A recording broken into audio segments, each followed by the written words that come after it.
Yeah. Matt, let's get into the rugby. Weekend 2 of the rugby done. I mean, I'm going to start off and say, Crazy week. what the fuck is going on with Australia? I mean, I don't even look. I know a lot of people predicted it. A lot of people probably more predicted it because they wanted it. Like it was awesome for Fiji to win that game, and I'm fucking stoked for them. But like, I did not really think Fiji would take them. I mean, obviously against Wales, they were in the mix, but I was not expecting them to actually go and beat Australia. And it just shows you how far the Kings have fallen right now. I suppose Kings is maybe not the accurate statement, but I they wouldn't say Kings, yeah. I yeah, wouldn't say Kings, but yeah, I get your point. it's just scary. Like, I mean, Fiji didn't go and run them ragged; they outplayed them, and that I think is probably Yeah, the the biggest game thing. game was lost in the breakdowns, man. They were getting hammered, but I don't know. It's just that if you look at the quality of players that Australia has nowadays, it's like, okay, for example, right? You look at Carter Gordon, right? Yeah, In the past, okay, I'm going to take a utility back fly half like Kurtley Beale. he was. You could take Kurtley Beale and you could put Kurtley Beale in a South African team and he would still shine, Yeah, right? He would still make the South African team. Where are you going to put Carter Gordon? Not even in a freaking international team. Where are you going to put him in a freaking Curry Cup team, man? It's like it's not the same. The level of athlete that's being produced for the rugby union is just it's not on any.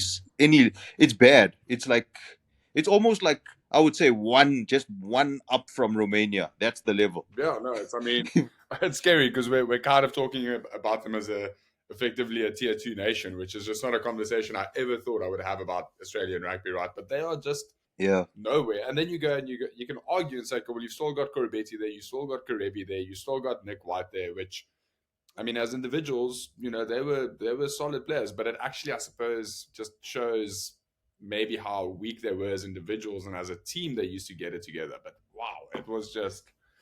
I mean, Fiji were. Yeah. Well, It was an impressive showing.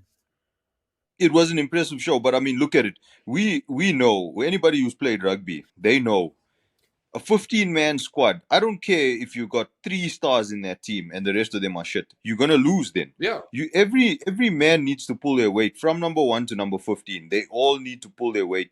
So now you got someone there that's like Semu Karevi, and you got all these you got well Nick White. I don't know. I really don't know. But anyway, I think you all of got South these. Africa after Nick White's little mustache stuff hated him a bit more. Yeah, yeah. And then also Mapimpi telling him to shut up. So, We all love that. so yeah, My baby was like, "Yes, you are our fan favorite." After that, definitely, he was like before that. yeah, yeah, One shut up, everyone's heart. shut up. Yeah. So the thing is that they don't have enough quality players in the team to win. Yeah, One or two players are not going to be able to help you in that department. So, and then also, the thing is that Eddie Jones is out to like I don't know. He's trying to do this underdog shit, and it's like I'm gonna leave Quade Cooper at home. I'm gonna leave Michael Hooper at home, and I'm still gonna whoop your ass because I'm out to prove something. And I'm like, listen, man, you can't do these things. It's not going to work. And I know you, Eddie Jones. You pulled it off once with Japan versus South Africa. That's once in a lifetime, and I don't think you're not going to do that again and again and again and again. no, That's a freak show, no, you know. exactly. And I mean, it So wasn't like we had individuals. We obviously had quite a few of the guys there. I mean, Pollard was there, Creel was there, I think Fuff was there. A lot of the guys that are probably going to be in our starting lineup in this World Cup were in that team that lost that day. But it's an exception case, right? Like we were way off, and Japan was obviously up and coming, but it's not going to happen normally. nah, it's especially with this team that's here now. It's not going to happen. So if anything, right? Teams have evolved. If anything, the games got harder. In the past, it used to be maybe top four is Argentina, South Africa, Australia, and New Zealand, Yeah, and then maybe England, Ireland in there as well, and Wales, right? yeah. Now You had it's England, now Ireland, France, Wales were kind of the ones that filled it, and they could on the day be a team that you struggle with if you were a little bit off, but it wasn't the norm. Yeah, but now with the evolution of rugby, the game's become faster. Players have I've seen this. They have to an extent become lighter but more faster. They've substituted weight with speed. Yeah. Um, so the game has become more faster. It's become more exciting that they made it that way. I think it's to compete with the NRL and your AFL, but still the thing is that teams have evolved and they've now you've got Fiji that's now already now become a team that you need to worry about. The same thing with well France now is not even like, oh no, you know what, they're there and they're a looming threat, but we don't expect them to win. Now it's like we can expect them to win. We can expect Ireland to win. And then all this is going on, and then down there in the land down under, these Here oaks comes the are downgrading. money. Oh hell no. No, we've got to end this. We've got to end this now. MoneyThelo has joined. He's coming here with his Money Telo. Oh my false gosh. predictions again. Please put respect on my name. We're So talking. Manitelo, I gotta ask you a question, Manitelo. You were pumping your mouth the other day about the Have you heard of Australia Fiji strategy? game. Have you heard of Look what strategy? happened to you. The great Eddie Jones. Have you heard of strategy? We didn't lose. We just implemented a new strategy. Lose to go Okay. home quickly. So let me explain. Next quarter in the quarterfinals, it's either going to be England or Argentina. Well, hold on. Australia. Australia need to make it first. Oh no, we'll definitely make it. I I don't mean, know yes, anymore. Wales is there. Dad Bigger has lost the plot. I think he's got mental issues. So we are definitely going to make it. We are going to win. And Australia is definitely going through. Okay. You're making that statement. Okay, so you were saying on strategy. Let's hear your supposed strategy. I mean, think about it, right? If you're a great coach like Eddie Jones, who's made numerous finals, who's done a stellar job with the past teams, who did a stellar job with England, he understands England. He understands the makeup of England. So of course Australia wants to play them in the quarterfinal. It makes logical sense. So the loss to Fiji, yes, to some, I guess, I don't know, ill-mannered, ill-thinking fans might be thinking that it's an embarrassment. But in reality, the truth of the matter is we are going to play England, we're going to win, and we're going to So work all the way to the Sydneys. I'm just going to point out. Between you and Herschel, I don't know what you guys have been smoking really, but we've been having it hard. Maybe you need to share some with us Yeah, no, because really, we're on a different I don't plane know here. what the hell's going on over there. But okay, beside You don't the see the Australia big match, right? picture. Okay, all right. We only time will tell, right? But I gotta be honest, right? Fiji have come up from what they were in the past. They were making up numbers, but after seeing their performance, because that game, like I said, it was lost in the breakdowns. That's where the game was lost. Mm. The turnovers in those breakdowns, those Fijians were turning over the ball like crazy. I think eventually Australia had like no answer for them, and that means now, where do we look at Fiji on the grand scheme of things now? Where are we looking at them versing teams like Ireland, England, and things like that? Because they already beat England once now. Yeah. So So look. I mean, I'm gonna say it. I don't. As much as I love the Fijian game and the power game and the individuals there, I just don't think they have what it takes at that level yet.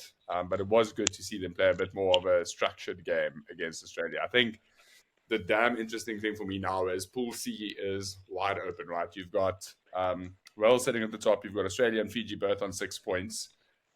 Fiji have to play Georgia and Portugal. Australia have to play Portugal and Wales. And so you could end up in a world where all three of those teams sit on 16 points and it comes down to points difference, which is not something I would have called before the Australia Fiji game. So there's a lot of interesting shit happening in Pool C. Let's just leave it at that. And then what about the game with Tonga? Ireland, Tonga. Um, yeah, yeah. Yeah, so So that game was a heartbreaker for me. I'll be honest with you because I really wanted They Tonga to choked. win, We but all knew they were going to that choke. is a good. Come on, it's Hey, just listen, you leave Tonga alone. I don't know what please. you got against the They had Pacific all Island this team, you poor nation. pre-hype, all the talk that Tonga, a lot of their players are coming back, ex-All Blacks, blah blah blah. We all knew they're going to choke. It's the same old Tonga. They always have issues in that country. I mean, they've got all political and poverty issues. You really think they're going to step up against an island, a structured country? Come on, I please. suppose that Yeah, the that, thing. that shows you though, individuals don't make The a team, right? You've got mindset. Tekitoa, Piatau back there. Um, there was you've got David Avili's brothers there as well, and William Avili, and just they didn't really have an answer, right? They weren't really part of that game. I mean, those guys. Piatau had a few little moments, but that's obviously the benefit of playing at fullback is you get some open space. You don't have to deal with the normal rugby nonsense. But it just shows you again, same with the Fiji, right? Like the rugby is a basic sport. There are certain things that you have to win, and if you are not competing there, you're not part of the game. 100%. But it proves my point, right? Like you just mentioned, you know, you every man in the 15-man squad has to pull their weight. Yeah. Even if there's 5 stars in the team and the rest of them are not very good, that's a losing team. Yeah. I'd rather have everyone from 1 to 15 that can play 60% or 50% rather than 5 guys out of 15 that are like 90% good players, and then everybody else is sitting in the 30%. Yeah. The thing, You're gonna lose the that thing game. is, you guys have never carried a game in a team before. I have. I'm the I've experienced never seen professional. me play rugby. You don't know what I've done. I'm a 5-star athlete. So I know that a team 5 star. can be 0.5 carried. So let me tell you. Unfortunately, this pain in the ass is actually quite good. I have to admit it. Let me tell you something. He's pretty. He plays wing, sometimes center, but he's a problem on the field. More He's a than a problem, and problem. I'm obviously in real life greatness he's in a its problem He's as a prime. well. He's problem. suffering with it right now. Greatness in its prime. So So let me explain. Now I've been in a situation where everyone around me was subpar, low standard, and I had to make sure to start the game, I'd had to score 3 or 4 tries before the game even gets underway because I know they're going to catch up eventually. So I put us in a winning position. That's what Piatau was trying to do. He was trying to put Tonga in a winning position with Fikatoa, but the problem was the rest of the team was just shockingly bad. And that's Yeah. I wouldn't exactly, say shockingly bad, I mean, MoneyThelo. I would say that Ireland is just a really, really strong team, man. It's very the I reckon Tonga is a good team. I just think on the level of Ireland, it's just too much, man. It's just too Listen, I much. just want to point out they had a retiree have with a bit of a breakaway try there in Sexton's try there down the middle. When that guy's 38 years old, he's not fast anymore. He's definitely not fast. We all know what happens when you get older. That man is not fast. He might be good, but he's not fast. And he had an untouched try there through the middle. So I would lean towards there. They were pretty damn average. finally, we'll Yeah. start seeing things my way. Thank you. I Tonga have to is leave when it useless. starts happening, unfortunately. Yes, exactly. Tonga is All right. useless and always will be. Yeah, no, look, unfortunately, we'll see the same with Samoa most likely. They've got obviously a couple nice players in there. I just don't know if they'll be able to string it together. So I don't think we'll go into too much of the other games. Obviously, it was a pretty average weekend in terms of games. I'd like to talk about the South Africa game in a bit. But let's just talk about the cards and the TMOs. I think we haven't really touched on that in any of our chats. Obviously, the world is losing their shit a little bit. Which was wasn't the Romanian game, which was the one that the guy got kicked in the face. I know what you're talking about. I'm trying to remember which team it was where the guy got kicked in the It was face. Wales, wasn't it? It was Uruguay, right? Yeah, Wales, Was it not Uruguay, I Uruguay? think. And look, I mean, obviously you kick the guy in the face. It's a bit of a challenging one, but the guy's falling backwards. Like if there's mitigating circumstances, you're falling backwards trying to find a foot on the ground. Like I feel like that was a bit of a mitigating circumstance. We obviously had the Groot go out as well, which also got upgraded to a red card. I mean, is the bunker review and the cards and the trying to make it safe? I mean, we all played rugby. We are South Africans, so we're a little bit mental in physicality. We like running into people, firstly.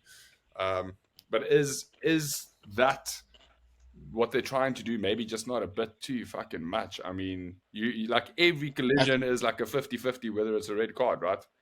Yeah, it's irritating me as a person that used to watch rugby back in the day. Well, I aren't get you part? irritated because yeah, I mean, like everything that now is like they're weakening. This is supposed to be a physical contact sport. What are you guys trying to turn this into? Because this is not soccer. Soccer, I understand. Okay, there's a place for that bullshit where you nudge someone and then they fall on the floor and roll in agony. But this is not that. So now let the game play. I mean, small things you can't stop the game. I mean, these days games are going on for quite longer than they used to, just because of stoppages all the damn time. It's just stoppages after stoppages, and it's for small petty things. Yeah, But I guess on the flip side of that, you can also say, I disagree. the other team I that agree is with what the refs are doing. I love what they're doing. They are the trying to whole find world a is way. going to come stab you. Well, they can come. They got to catch me first. Right. Luckily, Easier you're for away. You them. can run away. So the referees are all about safety, precautions, right? And rugby, like Matt said, is a physical game. It's a game where injuries take place, right? Yeah. Mental issues take place, where it can hurt you outside of just the rugby field. It can hurt you in life. CTE. So obviously, you want to find ways in order to make sure that players are able to sustain their careers and not get injured at the same time. And that also includes safety precautions that have to be taken into place. They've spoken to doctors, they've spoken to professionals. None of the fans are professionals or logical thinkers in any sort of way whatsoever. So, all in all, rugby has taken the right stand, and I'm all for it. The referees have done a fantastic job in the World Cup. MoneyThelo has left me speechless because I'm 50-50 on this one at best. I think safety and precautions is all good and dandy, and it's important to have those aspects in there. But there's a part for me that's a little bit overkill. I think there has to be intent. There has to be certain aspects that lead to a red card. In my opinion, there's mistakes. There's in the moment. We've all played rugby. In the moment, you put an arm out, you put a whatever out, and there's a penalty. There's a yellow card. There's all this stuff. But I think the amount that's getting upgraded to red cards is what concerns me. I mean, it kills that contest, right? And a red card should be a fact of like you were reckless and intentional with something to the extent that you could have caused serious harm or did cause serious harm, right? And you try and obviously teach that out of people. But when every collision you make is a 50-50 on whether it's going to be a red or you're going to go spend time, having to worry about being out of a few games, like it takes away so much of the contest that we all love in the sport, which is that physicality of that like intimidation factor, which now you're so sensitive about any contact you make that just like I'm a bit worried for it. But here's the thing, right? I'll tell you why MoneyThelo talks like that. MoneyThelo is talking like that because you must see MoneyThelo on the field. When it comes to contact and tackling, MoneyThelo, as big as he is, will put you in front there to go and make the tackle, so he doesn't have to make the tackle. That's MoneyThelo. For the Money camera. MoneyThelo is not a fan of contact. That's why he'll talk like that. Because MoneyThelo would like the rules to be in that favor where he doesn't have to get involved in that type of conflict. But let me tell you something. This is not soccer. I said this before. This is rugby. So this is the game. You know how the game is. You want to play this game. Be prepared to get hurt. That's just what it is. It's a man's sport, okay? And I don't know about what these people are gonna say about if them what they them. I don't give a shit. This is a man's sport, and yes, women play it, but those women they brave, okay? Stuck in the past, my So friend. Stuck in the past. I can hear it from your words. okay, okay. But anyway, what I'm saying is that it has taken away the fan base. As you can see, this is why teams like Australia Taken away. are suffering with quality athletes because nobody's interested anymore. It's losing a fan base, and then you've got you got AFL and stuff there. That's just taking all the players. They're more interested in going there. The money's good, so if you look at all of those factors, the rules are irritating the fan base, and the fan base is leaving onto greener pastures. So they need to have a look at this because back in the day, you used to watch rugby because of the crap that could happen, the carnage. And now it's like you're watching a monster truck derby, and they running 1 liter engines. What the flippin' hell, Let me man? explain something. So okay, The reason why Australia has had a decline in the union is because of league and AFL, which the average Australian favors, and that's where all the superstars are. Growing up, that's what they really watch. Their fathers watch that. Only a few specific, I'm guessing, private schools or good schools play union, and that's where their player pool comes from. Now, that has nothing to do with the amazing work that the referees of World Rugby have done all over and have been taught in order to implement a safer game. And the safer game is starting to take place. We're having less injuries, a safer game. Head-on-head contact is now watched full on, and the likes of Romania have stepped up and nearly caused the upset on the weekend to beat the Springboks because of that. So all in all, we are having a better game, a safer game, and a more structured I game. just hold on. What Romania South Africa game did you watch? Because I feel like that was like an animated version because there was no upset. The only upset was that Romania had the ball like 5 times in the game. It was So about 15 let, minutes. We didn't score because it was raining. let me explain. Yes, you guys are looking Tell you at the what, scoreline, but I'm looking at the bigger picture. And the bigger picture is Romania has now created a whole system, a whole way in which they can get players on TV, right? Get funding in Romania to grow the sport. And by being so close to competing with the almighty Springboks or whatever they're called, they have done an outstanding job at putting Romania on the map. Chile is on I the just map. guys Uruguay is for on the those map. listening, we call him MoneyThelo, but I think we need to send some money so you can get an HD TV so you can actually watch the game because he's saying you looked at it from a bigger picture, but maybe that was from space because Romania was nowhere in that game.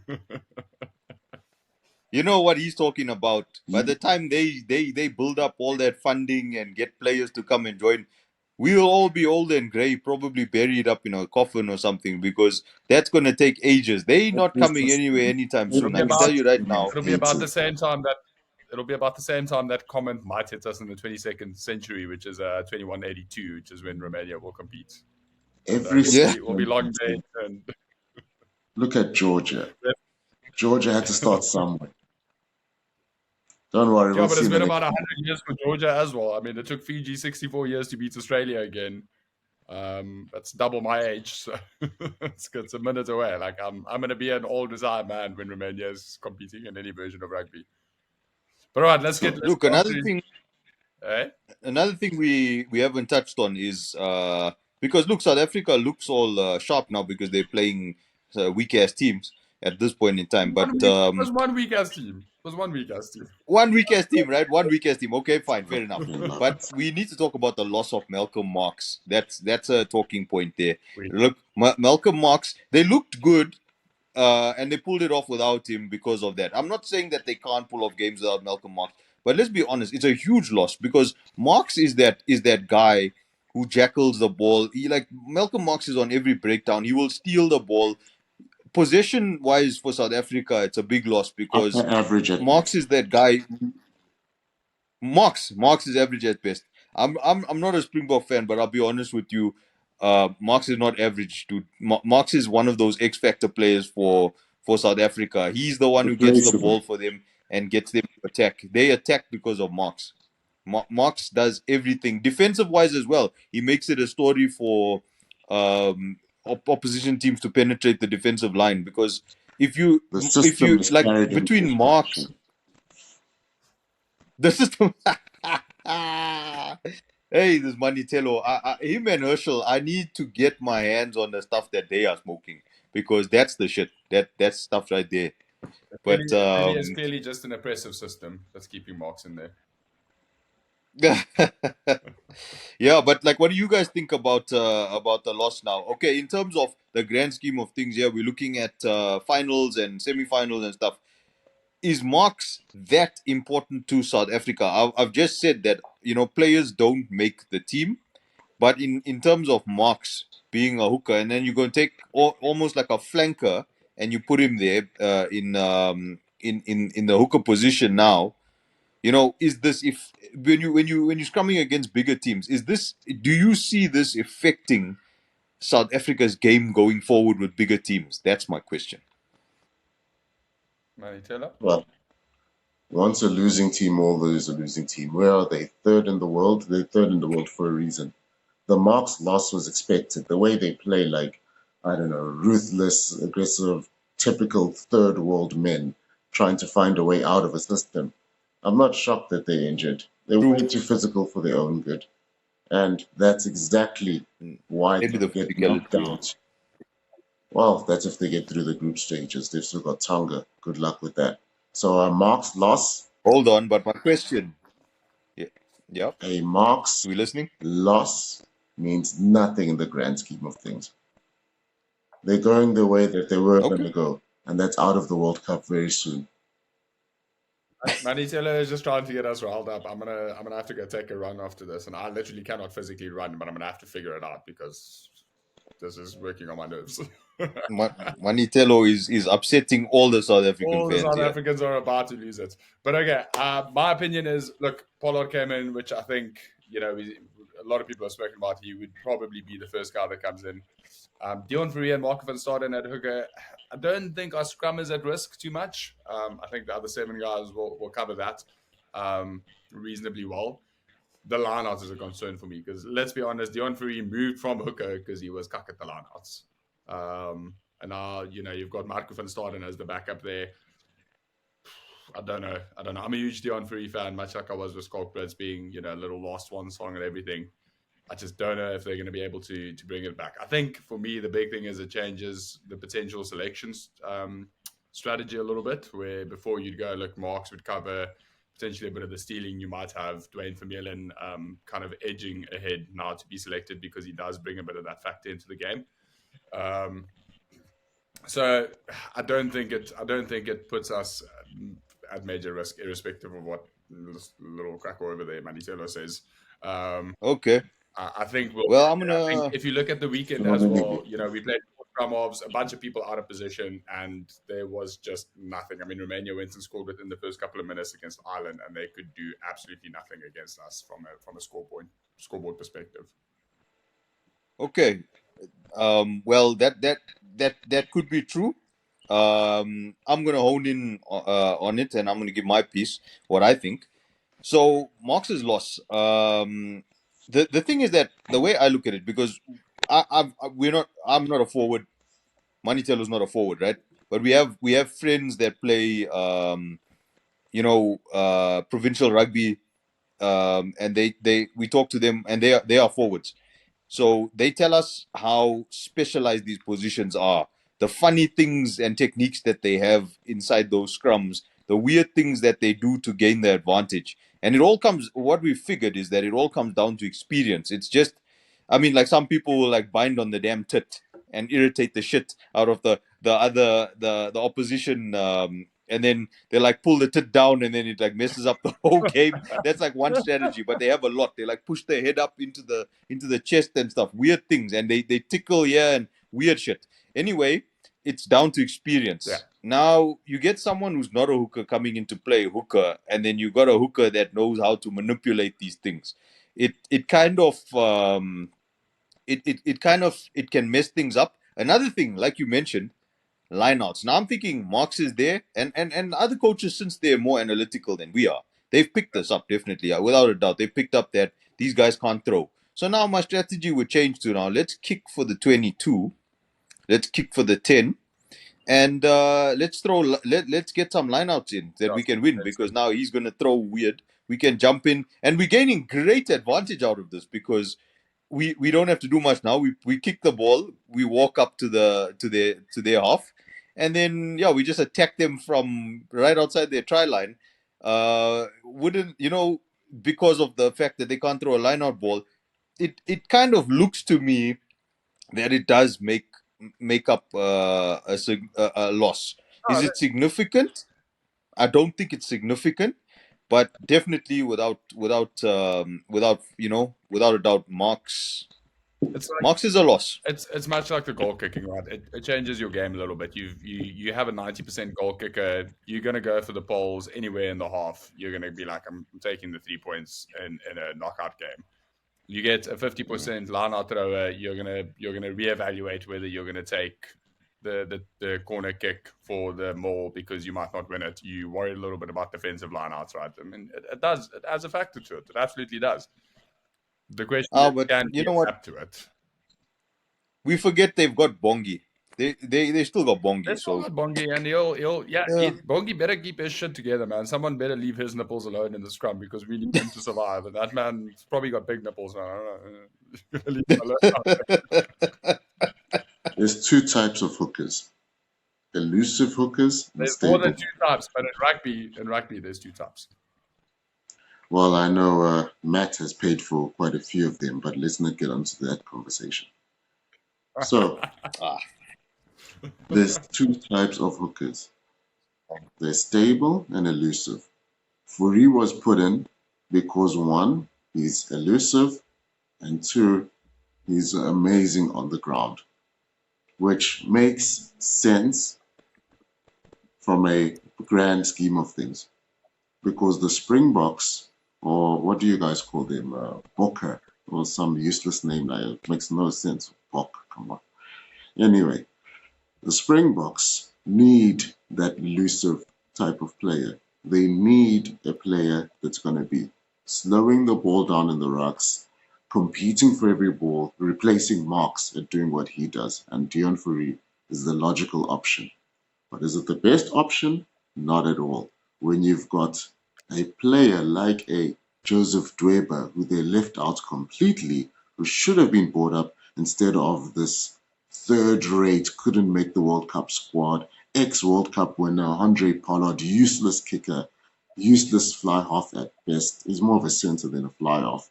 That explains the way he plays. So, in reality... He's not a centre, in my opinion, he's not a centre's ass. But okay. Yeah, I don't see him as a centre, man. That's a fly-off. He's physical, you're right, but that has nothing to do with the conversation. What has to do with the conversation is Joseph Dweba should have been brought up. He's the better option. He's the safer option. And that's what South Africa needs right now, safety. Because the way they're going, they're going to get knocked out very soon. And it's just a matter of time. You think so? I know so. I've seen another thing I'd like to cover as well is Rassie being a freaking tactician of note. The Morse code nonsense, and then like Rassie's game plans with things, man. It's like some of the stuff he's doing is so unorthodox. It's actually quite brilliant, and it's actually displaying as well. It's because of the media pressure and the pressure from society. He's put himself in a position where he has to do that. So he doesn't really know what's going on. He doesn't know what he's doing, and he's going to choke.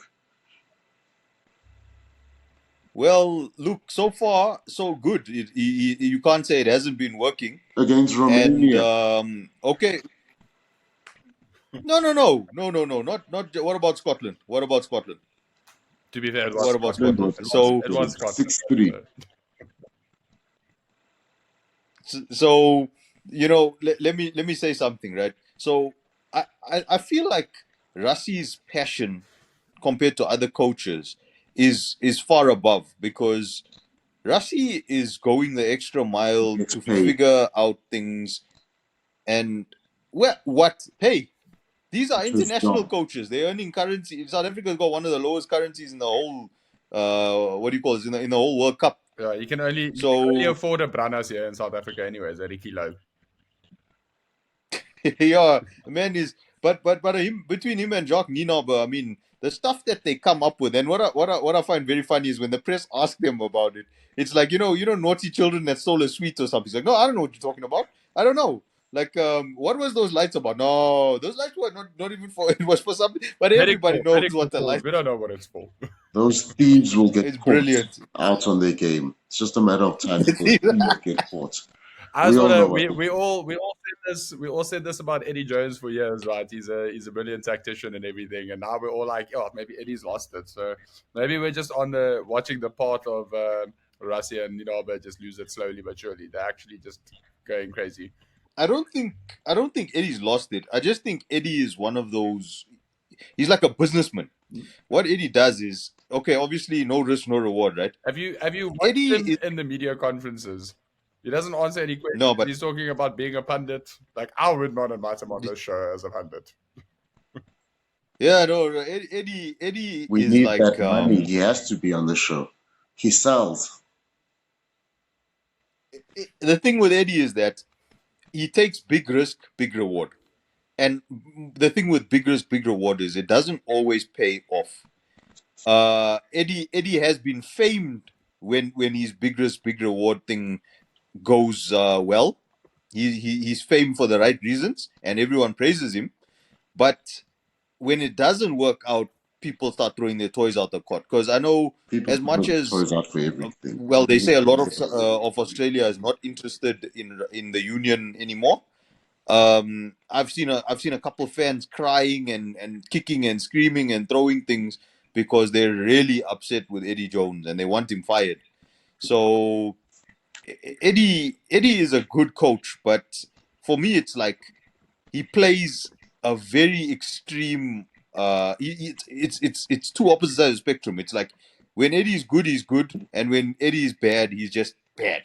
That's Eddie. That's Eddie Jones for you. He is And then he'll take the piss out of the media and everything. He'll start fighting with the crowd.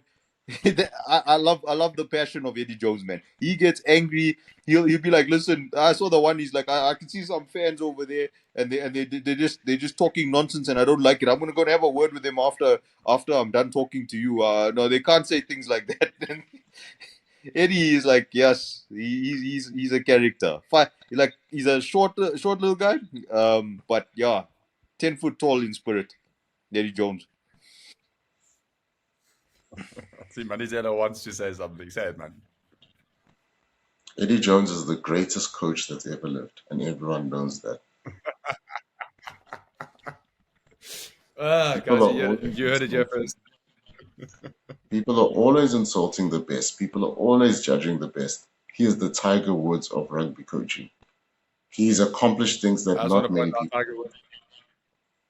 Tiger Woods also got to a point where he can't start a game, so I think Eddie Jones might not be far off. It's my only 2 cents on that. As soon as Eddie Jones left England, they went on an extreme losing streak. Australia were nowhere before Eddie Jones. He did extremely well in the Rugby Championship What? against New Zealand. Michael Checker was there, and Michael. Checker was. You remember the last World Cup, man? Michael Checker, and then remember who was playing? They were on the map. You can't say they weren't on the map. Australia was on the map. They were on the map. Eddie Jones would It's win just that, like I said, they're losing. They're losing big players. Okay. Beside that, right? The person we need to really talk about, because okay, Eddie is on his way out, and Rassi is doing really well. Rassi not in the danger zone. The person who is in the danger, we really need to talk about this character here, is Ian Foster. Ian Foster is upsetting a lot of people here. He's upsetting me because, I mean, you know, the decisions that are being made for that team, I can't understand it, man. I can't understand it. When Graham Henry had was coaching there, and when Steve Hansen was coaching there, it was more or less the same strategy that was going on. More or less the same thing. It was a linear flow, and they were on the same page. In comes Ian Foster, and everything just changes. Everything. Now everybody is a utility back. People don't have positions. People are all over the place. The selections of people, the people that have been let go. I mean, players. One of the things that they don't have, which was I've stated this before, the winning formula. One of the winning formulas for them was the fact that they had centers who could bust lines. They had big centers. That was their Came back formula. not to not They had errors. Nonu. They had SBW. And then they moved on. They had like George Moala. And then slowly they were like, you know what? This is a winning formula. We don't need it. So then they go on and then they go and pull out all these 90 kilogram centers. SBW is 110 kilograms. So that's another 20 kgs over what you've got right now. Why? That I don't understand. And then the thing with De Groot and that whole front row there, not being from New Zealand, what's happening? They have a problem in the front row. They have a problem in the front row. They can't find locals to fill those positions. I want to And jump. then the people that they choose from outside, Ethan de Groot needs to go back to school when it comes to learning how to play. Because I mean, the 3 times in a row now you're doing this. You're upsetting me. So I think even the Anyway, Groot, maybe his fitness just isn't up to scratch, and he's like, "Listen, guys, you've got 1 minute. That's it. Then I got to get off. I can't stay because what a he does not want to stay nah. on the field, man. Listen. Don't talk about Ethan like that, man. He doesn't But want to stay you know on the that. field. He's the one showing the evidence, not me. Money, I see you pointing out there. there's a few things you minor rugby knowledge people are missing, and you're not seeing the bigger picture. I've First things insulted them, first, but it's fine. Scott Robinson will be taking over from Ian Foster as soon as the World Cup ends. Might Now, be sooner rather than later. I think it will be in the next couple of weeks. Scott Robinson did a weak ass job with the Crusaders team that was already formed under a different coach and a different man. Scott Robinson brought in Mwanga to run the show from a forward pack that was going forward. Mwanga has been exposed, which we always knew he was going to eventually, from a forward pack that is moving backwards, meaning that there's a flaw in the system, and they're trying to put that Crusaders structure into the All Blacks by bringing in Robinson. But they know there's a flaw. They know that that won't work. Why? How do they know? Because Mwanga is not the man to lead them going forward.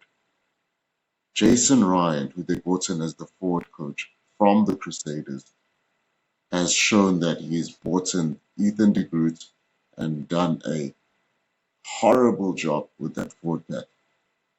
They're missing so much physicality, it's unbelievable.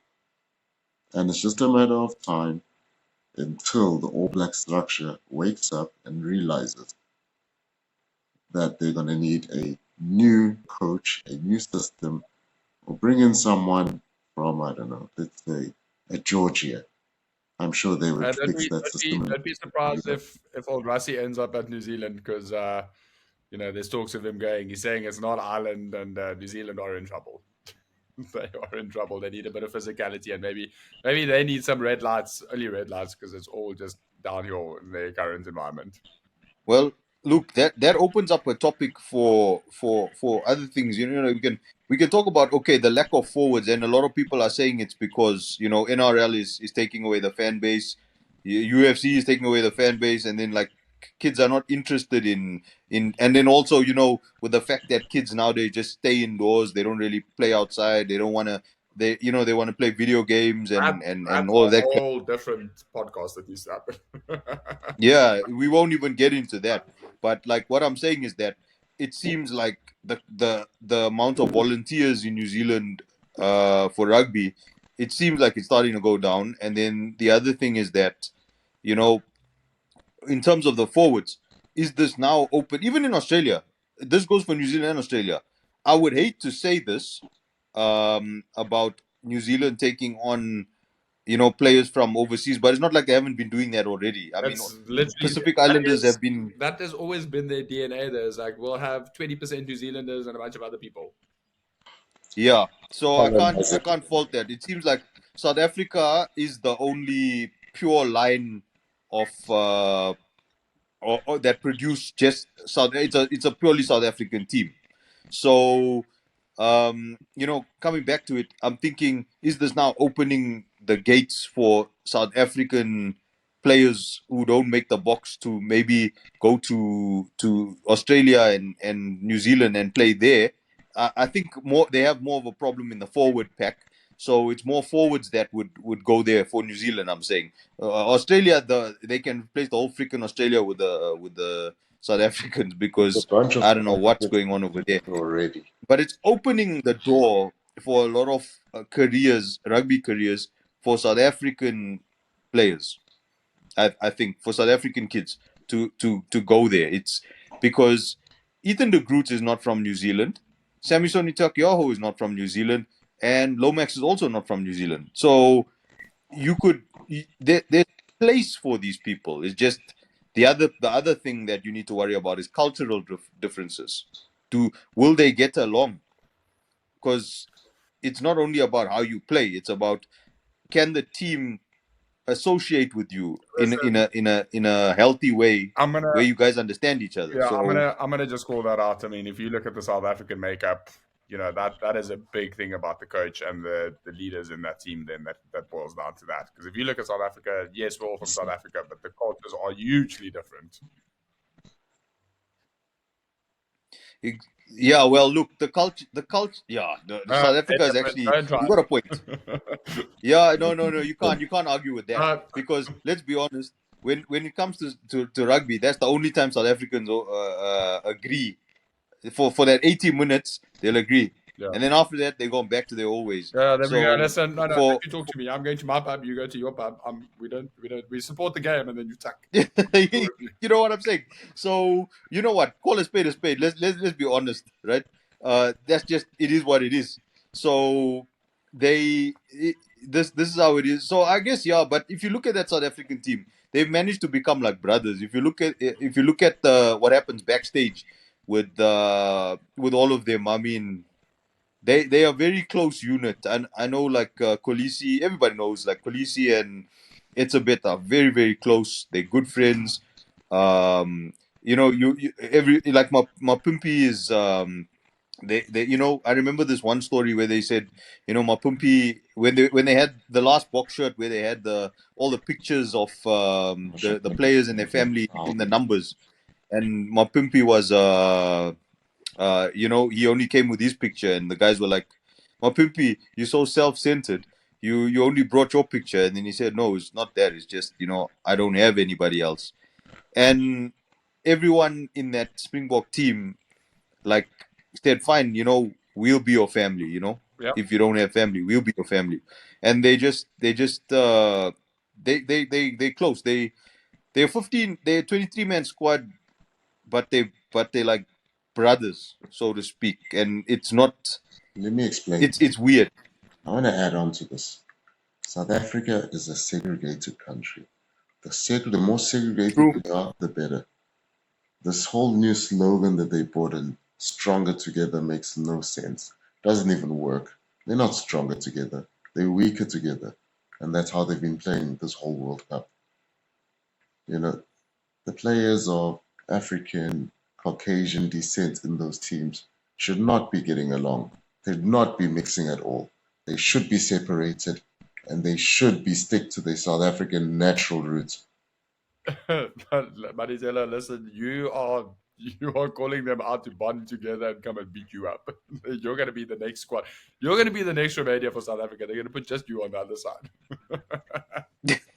They're gonna be 0 like, points for MoneyThelo. we'll play a bunch of No, MoneyThellers. They're going to bring Buckies back just for that game. But like, Buckies, did you hear what he said about us? Buckies and They're Yubin, both of them at lock. actually. I'm a genius on the field. You're gonna run. You played wing. You're gonna play left back out the fucking stadium at this point. But all right, boys.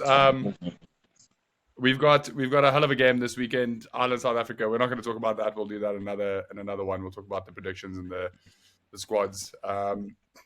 Pollard's back. We'll see. It's come out. Obviously, Rusty's made it pretty clear that he will likely not be in that game, but he is back in the squad.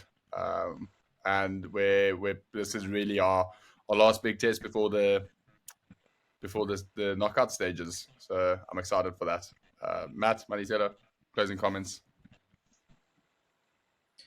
Yeah, it's gonna be a showdown, and that now finally we get to a point where now this is one of the big ones now, and with the loss of Marks, now this is gonna be a fair.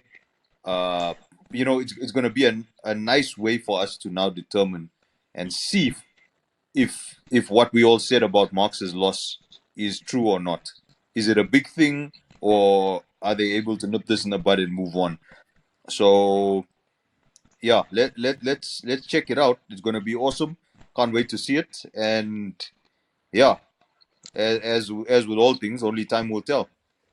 You're gonna come here with some nonsense now again. Was Ireland's gonna destroy South Africa? Ireland together, standing tall, shoulder to shoulder.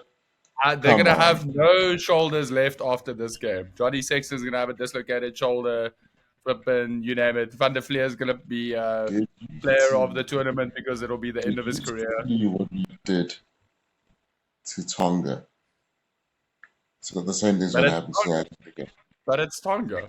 Don't come with arrogance after beating Tonga. Yeah. Same thing's going to happen to South Africa. We're going to embarrass you guys.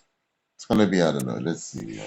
Maybe 30 I'm going to call it now. South Africa is going to be number one in the world after this weekend. Because when they beat Ireland into the ground, they're going to be number one again.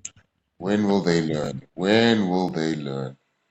Never. We like punishment. You called it. Segregation is what we do. We're used to punishment. We like it. Brings us together. Ireland will be number one. They'll finish the pool on top. South Africa will choke this weekend without their hero Marks. And rugby will be restored all over again. Number one in the world, baby. Ireland. So far, stats have shown that MoneyThelo has never been more wrong than in this World Cup with his predictions. Yeah, he's not. So don't worry, guys. In the comments, you can call him out. Tell MoneyThelo how crazy he is, and we'll show them to him after he comes out of his cave after the weekend.